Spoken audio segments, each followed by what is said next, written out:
Boa noite, pessoas. Boa noite.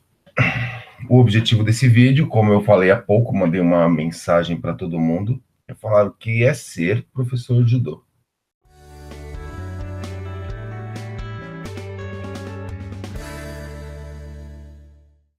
No final desse vídeo, eu vou aproveitar, eu pretendo não me estender muito, a ideia desse vídeo de hoje é ele ter uns 10 minutos, eu até vou falar por que eu fiz esse vídeo, estou fazendo, na verdade.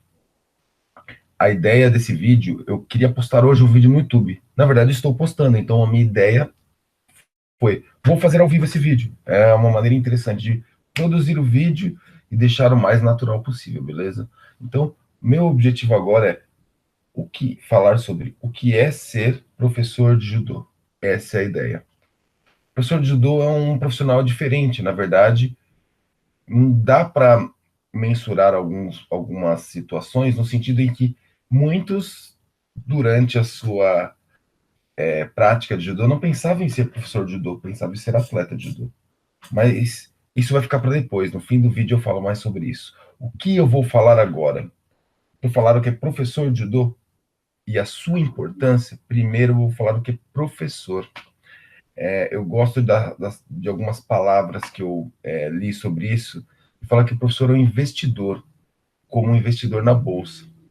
O professor investe a educação, investe a honestidade, estimula o seu aluno, só que ele não tem certeza se dará frutos.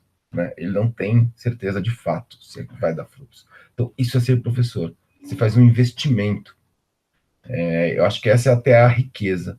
E vou falar mais um detalhe sobre o professor. Hoje em dia, eu trabalho na universidade. O professor universitário ele não é mais dono do conhecimento. Ele ajuda a organizar aquele conhecimento para que o aluno desenvolva. Porque se o aluno entra na internet, ele tem esse conhecimento. Legal? E professor de judô, de luta, de artes marciais. Para isso, eu vou contar uma história. Vamos lá? Em 500 anos depois de Cristo, tinha um cara muito bom falar, uma pessoa, ele chamava Bodhidharma. Ele é um filho de uma casta guerreira na Índia. Não vou entrar em detalhes, quem é das lutas sabe de quem eu estou falando e a sua grande influência para as lutas. É dele mesmo que eu vou falar. Ele era filho de uma casta guerreira e seus pais contrataram o melhor artista marcial da época indiano, o seu nome era Prajnatara, para ensinar uma luta para ele. Qual era essa luta? O nome dessa luta era Vajramusti. Né? Vajramusti. Essa foi a luta que o Bodhidharma praticou. E ele praticou por muito tempo essa luta. Algo importante e interessante para se falar é que o Prajnatara ele era budista. Na verdade, ele era mais que budista. Ele se tornou o 27º patriarca do budismo. O patriarca do budismo, eu vou fazer uma analogia à religião católica, é como se fosse o papa para o budismo. Por que o papa? É aquela pessoa que tem a obrigação, na verdade, a obrigação não é a melhor palavra, ela tem a função de disseminar aquela religião. Então, Prajnatara tinha como objetivo divulgar a religião budista. E ele dava aula de luta. Os pais, né, do Bodhidharma tinham a intenção que ele fosse um ótimo artista marcial. No entanto, Prajnatara morreu cedo.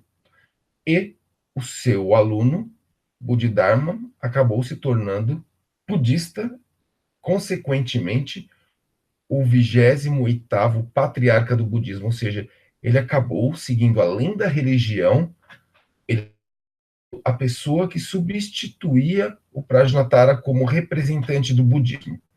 Por que eu estou contando essa história para vocês? Diferente, hoje, boa parte do meu trabalho é dentro do ensino superior. No ensino superior, eu acompanho o aluno por 4 meses, né, um semestre, 4 meses, um ano, e eu influencio uma vez por semana, ele já é adulto durante esse ano. E a influência acadêmica e às vezes influência de postura, de perfil e tudo mais. E eu faço minha colherinha ali de influência, não tem como o professor faz isso. Na escola também, tive professor em um ano de língua portuguesa, no outro ano outro de língua portuguesa, uma vez por semana. O professor, artista marcial, ele é seu professor por muito muito tempo.